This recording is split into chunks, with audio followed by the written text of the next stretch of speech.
Hello, this is Vendanry from Zombies Don't Open Doors, giving you a review on Kingdoms of Amalur Reckoning.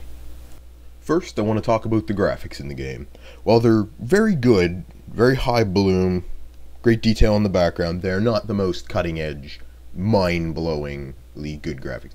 They're more than adequate for the style of game. They portray the scenery very well. And now for the gameplay aspect. I enjoyed this game thoroughly. I found it significantly more fun than Skyrim. You have more ability to fool around with your actual combat styles through all the different styles of weapons, all the different spells, the monsters you even have to adapt to. All in all, I say this game had amazing gameplay qualities.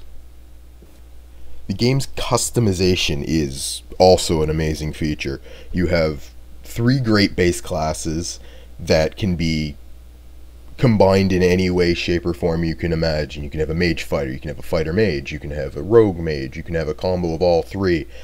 The gear, there seems to be almost an endless amount of incredible gear that you can craft yourself, find in the world.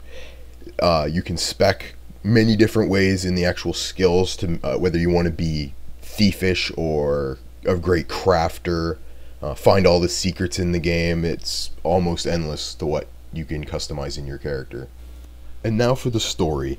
It was interesting, but not great. Not horrible, but it could have been better.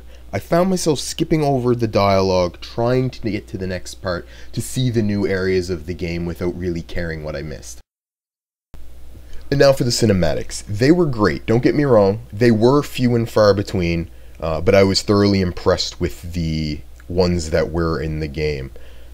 And now for the boss battles. They were ranging from incredibly easy and boring to fairly difficult to figure out at first and entertaining.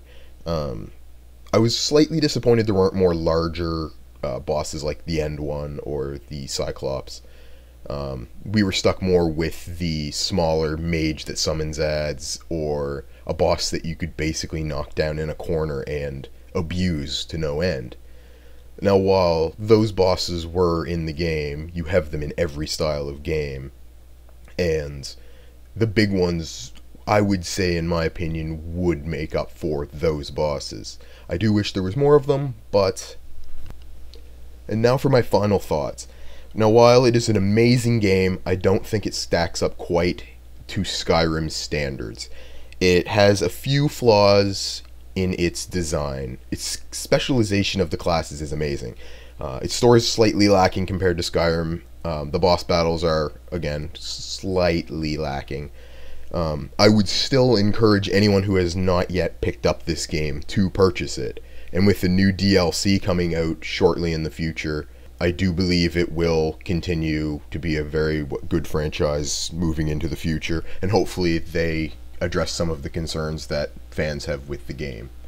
Thank you for watching. Please sub and like for future videos.